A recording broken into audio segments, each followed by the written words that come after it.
You ready, Rampy? Hey, Rampy. Hey, guys. Thank you so much for joining on another book reading on Reading with Queen Bee. We are continuing the book reading of Because of Winn-Dixie by Kate DiCamillo. And today we start chapter 19. And if you have missed any of the book readings, you can always go on my channel. Or if you just want to view the videos over and over and over again. Well, thank you so much for joining us. We're going to get into chapter 19. In the morning, me and Winn-Dixie went down to sweep the pet store, and I took a litmus lozenge for Otis. Is it Halloween? Otis asked when I handed him the candy. No, I said. Why? Well, you're giving me candy. It's just a gift, I told him, for today. Oh, said Otis. He unwrapped the litmus lozenge and put it in his mouth, and after a minute, tears started rolling down his face. Thank you. Do you like it? I asked him. He nodded his head. It tastes good, but it also tastes a little bit like being in jail. So remember that special ingredient of sorrow, sadness? Gertrude! Gertrude squawked. She picked up the litmus lozenge wrapper in her beak and then dropped it and looked around. Gertrude! She screamed again.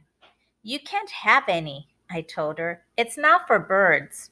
Then, real quick before I lost my nerve, I said, Otis, what were you in jail for? Are you a murderer? So Opal got the courage to ask Otis, and let's see what his response is. No, ma'am, he said. Are you a burglar? No, ma'am, Otis said again. He sucked on his candy and stared down at his pointy-toed boots. You don't have to tell me, I said. I was just wondering. I ain't a dangerous man, Otis said, if that's what you're thinking. I'm lonely, but I ain't dangerous. Okay, I said, and I went into the back room to get my broom. When I came back out, Otis was standing where I left him, still staring down at his feet. It was on account of the music, he said. What was? I asked. Why I went to jail. It was on account of the music. What happened? I wouldn't stop playing my guitar. Used to be I played it on the street and sometimes people would give me money. I didn't do it for the money. I did it because the music is better if someone is listening to it. Anyway, the police came and they told me to stop it. They said how I was breaking the law, and the whole time they were talking to me, I went right on playing my music. And that made them mad. They tried to put handcuffs on me. He sighed. I didn't like that. I wouldn't have been able to play my guitar with them things on. And then what happened? I asked him. I hit them, he whispered. You hit the police? Uh-huh, one of them. I knocked him out. Then I went to jail, and they locked me up and wouldn't let me have my guitar. And when they finally let me out, they made me promise I wouldn't never play my guitar on the street again. He looked up at me real quick and then back down at his boots. And I don't. I only play it in here. For the animals, Gertrude, the human Gertrude, she owns the shop. And she gave me this job when she read about me in the paper. And she said it's all right for me to play music for the animals.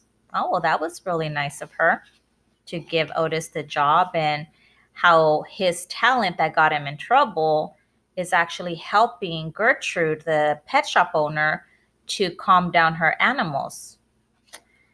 You play your music for me and Winn-Dixie and Sweetie Pie, I said. Yeah, he agreed, but you ain't on the street. Thank you for telling me about it, Otis, I said. It's all right, he said. I don't mind. Sweetie Pie came in and I gave her a litmus lozenge and she spit it right out. She said that it tasted bad. She said that it tasted like not having a dog. I swept the floor real slow that day. I wanted to keep Otis company. I didn't want him to be lonely. So here you can see how Opal is very caring. She now knows that Otis feels lonely, and she is now trying to sweep the floor very slowly so she can keep him company. Sometimes it seemed like everybody in the world was lonely. I thought about my mama. Thinking about her was the same as the hole you keep on filling with your tongue after you lose a tooth. Time after time, my mind kept going to that empty spot, the spot where I felt like she should be. And I just wanted to add at the end of this chapter, we sort of got to see how Sweetie Pie spit out the lozenge.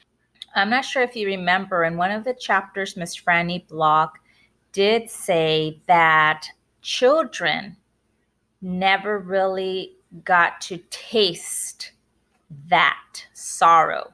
They didn't get it. What do you think she meant by that? And just think about what Sweetie Pie did when she ate a litmus lozenge. Okay? So thank you again for joining Miss Jimenez and my lazy dog, Rampy, on another book reading of Because of Winn-Dixie by Kate DiCamillo. Miss you guys all, and I hope all of you guys are embracing this season to the fullest. And don't forget, if you want to keep buzzing about books, keep reading with Queen Bee. Bye.